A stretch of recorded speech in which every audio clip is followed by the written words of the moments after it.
Well, they stole from business issue, and you may have good reason to do so. Sure. And there are all sorts of business issues that are being worked out at the level of business and the law.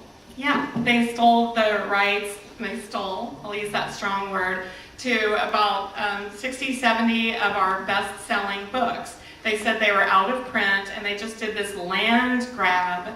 And if we actually hadn't noticed and done our due diligence, we'd probably be, out of business, and I'd be packing your groceries for you.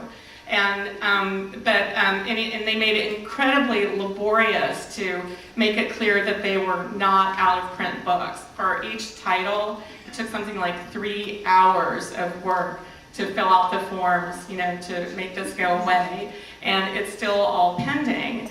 And it made me look more deeply into Google, and I've had a love affair with Google for some years, and now I'm sort of stepping back and looking at options and being more protective, and you can do workarounds and have your, Life Hacker? Life Hacker will tell you how to work it out so that you're not traced.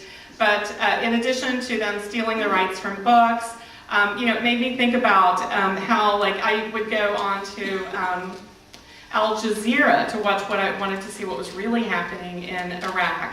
And I realized that there's probably a huge file on me for having looked at Al Jazeera every day for a couple of years. And you all do have files, whether you want to think about it or not.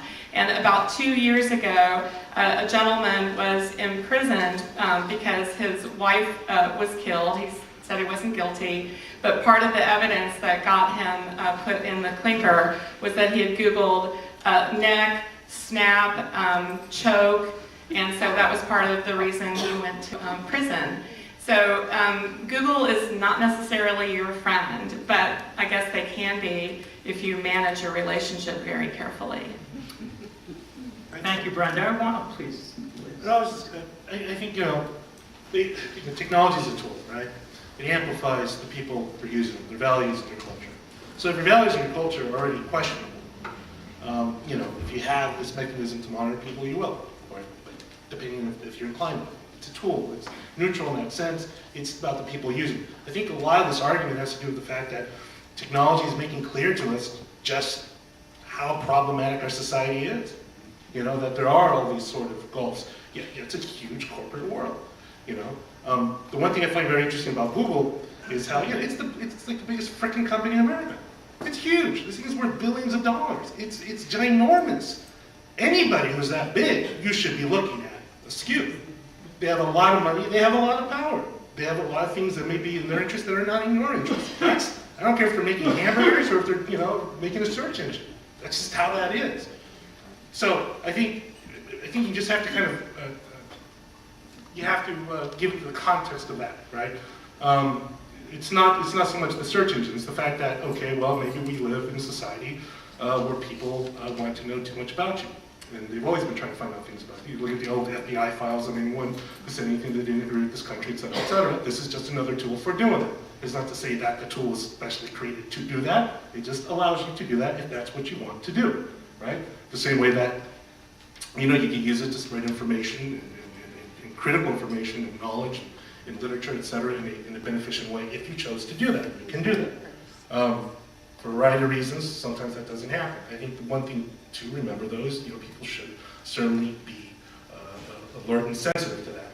That, with all this power, there's the possibility for corruption, there's a possibility for abuse, regardless. It doesn't, one of the great things, what I find, maybe it's because as a newspaper man, I find so ironic was Google's, do no evil. Well, yeah, I can watch it for $50, I will do no evil.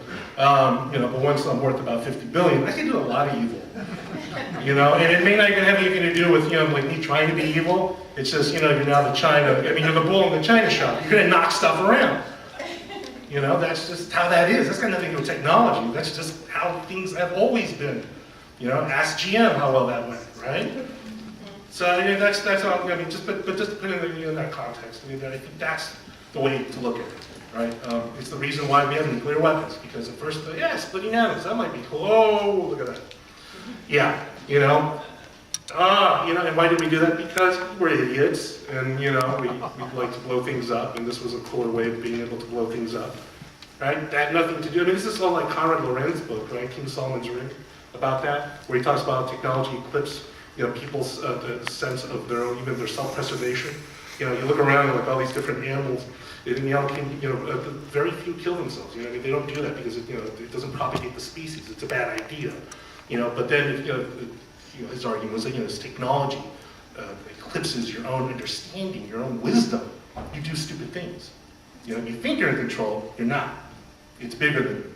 And that's and again, that doesn't mean that technology is bad. It doesn't mean it's evil. It just means you have to be clear-eyed about what you're doing. And that just because it's new and just because it does all this stuff, fine, it doesn't mean there's not going to be some sort of repercussions. You should be aware of the repercussions and address them as they come up. Also, I Thank think you, Oscar. that Annalee, I want to ask the audience now if you have any questions. Excuse me.